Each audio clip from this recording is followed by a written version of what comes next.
Folks come in armed with stuff that they got off of the internet, and they want to spend a lot of time during the visit talking about what they found online.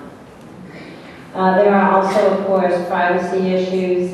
Technology breaks down. It's not infallible. What do you do if your monitoring system breaks down and you live alone in a rural setting? Sometimes it promotes a false sense of security. People decide to change their treatment because of what they've read on the internet. And I think unless we resolve issues about technology access, we really have the potential here for increasing healthcare disparities. And I'll say more about that in a minute. If we just look at health websites, for example, getting back to this thought about too much information, I actually did this yesterday. I did a Google search and I put these terms in the Google search box, and these are the number of hits that I got. Okay? Now, this is a bit overwhelming for people who are not health savvy or technology savvy. Also, as you know, different sites give you different information. So not only do you have to understand which site do I go to, which site provides me with credible, reliable information, but how do I integrate information that I find across these various sites? How do I put it together? How do I weigh it? What does it mean in terms of my health issue or my family's health issue?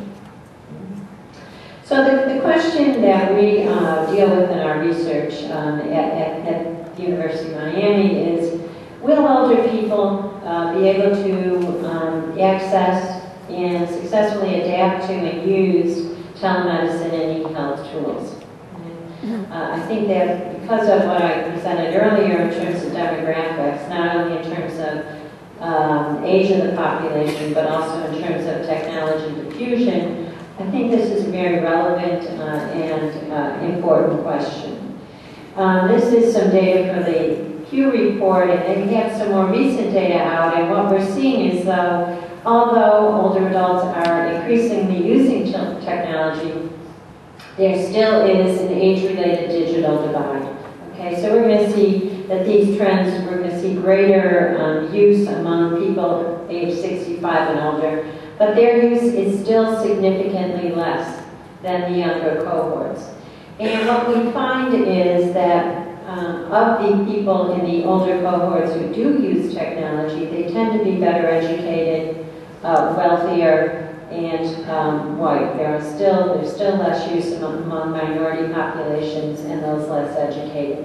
For example, when we did, I was talking to the provost earlier, when we did our caregiver study with the video phones required DSL line.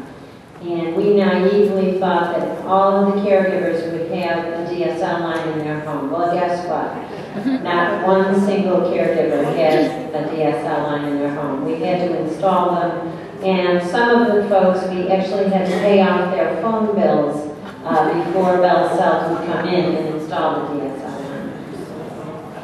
So it was an important lesson, shall we say, for us to learn.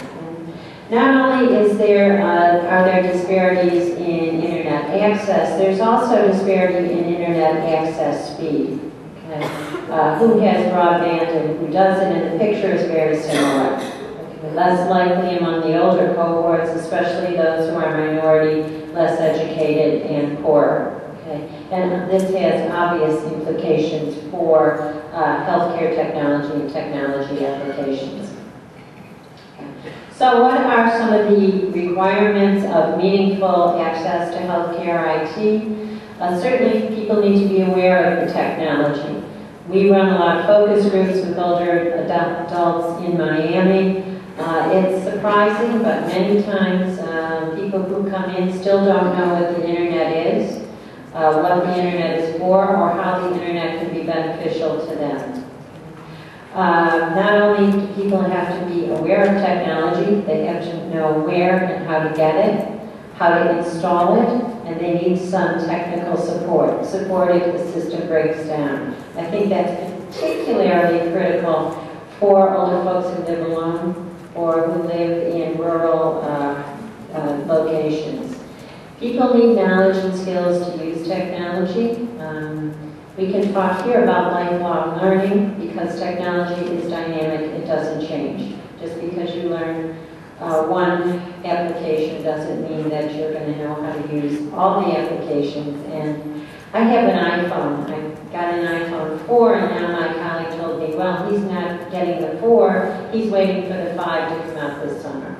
So I don't know how different it's going to be, but all I know is it keeps changing.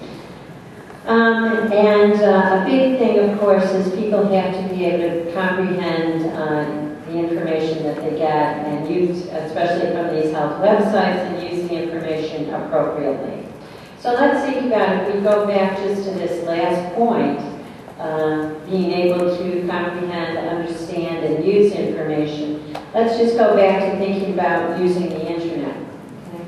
Using the internet is actually a complex process. It requires a lot more than just having a computer and using Google.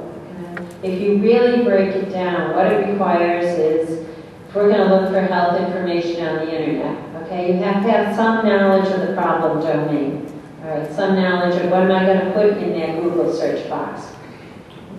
Some system expertise, or you have to have some ability to actually use the system, basic computer skills, basic mouse skills. You have to have information seeking expertise. What is the search box? What's the link? How do I use Windows? And you have to have information expertise. What websites are credible? Can I understand the information that's on those websites? And can I comprehend it? Okay. So as you can see, this is a complex process. Right?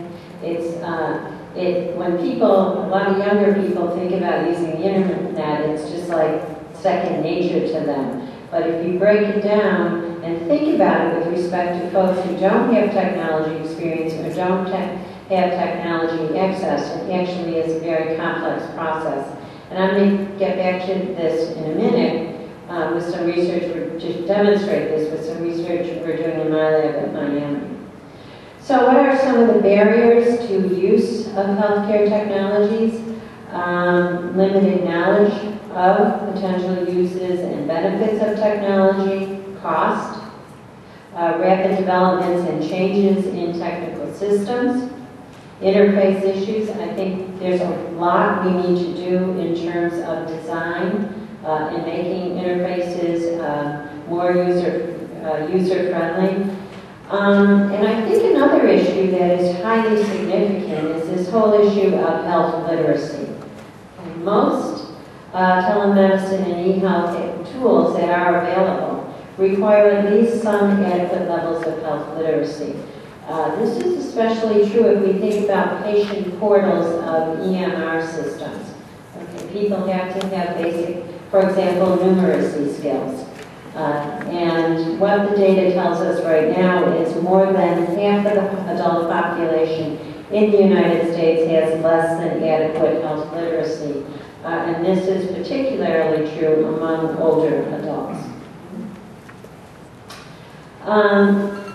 If we think more about barriers to use of healthcare technology, if we think about human technology interaction, it really involves information processing and placing a lot of demands on cognitive processes. Okay, so if we think about using, for example, a health website, we can think, yes, you need some motor skills to be able to use the mouse and the keyboard.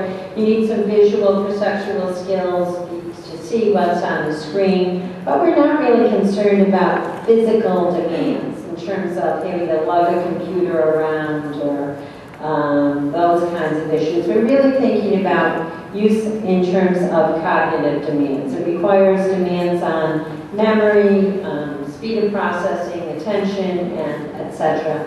And what we know is that age is associated with declines in some of these aspects of cognition. Okay, this is data from Denise Park's lab. Our data and many other investigators parallels this. And what this shows us is, in one snapshot, is what happens to cognition with normal aging. All right, and I'm not talking here about people with dementia or memory impairment.